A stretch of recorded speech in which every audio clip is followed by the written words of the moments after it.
Li Amedê Wexfa Mezopotamyayê ferhenga rastnivîsînê a ji bo Kurdiya Kurmancî çap kir. Ji bo danasîna ferhengê li qesra mala Cemîl Paşayan bernameyeke taybet jî li dar ket. Gelek zimanzan, nivîskar û rewşenbîr beşdar bûn. Zimanzan û akademîsyenê Kurd Dr. Mikail Bülbül destnîşan kir ku ew vê xebatê weka dewamiya xebata Celadet Alî Bedirxan dibînin. Her kes li gor gundê xwe û eşîra xwe û pîrka xwe û kalkê xwe binivîst çê nabe. Ji ber wê tevliheviyê û zimanê pêwîstiya zimanê standard me ferenga rastnivîsînê amade kir. Girîngiya wê çi ye? Yani esasen tiştek celadet kiribû, alfabeyek çê kiribû. Kurdên Bakur û taybetî Rojava bi kar tînin wê alfabe.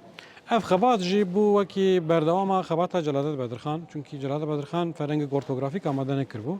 Ferenga wî standard tune bû. Adapte bûyî. Hêjayê gotineyek ku ji bo ferhenga rastnivîsîna Kurdî malpereka taybet jî hate amadekirin bi navê ferhengkurdî.com. Mikail Bülbül da zanîn her Kurdek ku dixwaze ji nivîsandina Kurdiya Kurmancî piştrast be ev malper karê wan hêsantir dike û îfade kir ku neha amadekariya aplîkasyonekî jî dikin ku ferhengê li ser telefonan tomar bikin. Kesek vê ewkê bi kar bîne dikarî çi bike? Dikarî peyvekê binivîse û awayê wê standard jî û varyanta jî bibîne. Bo nimune mesela tu bibêjî peyva gelo hosteyê ya hostayê ya üsteyê ya ustayê ya westayê. Çünkü ev form giş henut kurmancî de. Tu ada voka xwe binivîsî jî wê çi derkeve wê hem varyant derkevin hem jî formak hatî pêşniyazkirin bi awayekî dijitalê derkeve pêşa mirova însan bi rehetî bêyî ku li kitêbê binarin a matbû binarin wê jî îstîfade bikin yani. Ferhenga rastnivîsînê a ji bo Kurdiya Kurmancî encama civînên kurmanciyê ku 8 sal bûn dewam dikir. Yek ji endamên civîna kurmancî zimanzan zana farqîniye. Gelo şêwazeka çawa bikar anîne û peyvan çawa bijartine.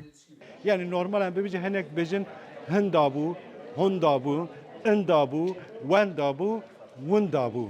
Gebek me ev tercih kirin bêjî xwe zazakî de vinî biyayiş yani win dabû.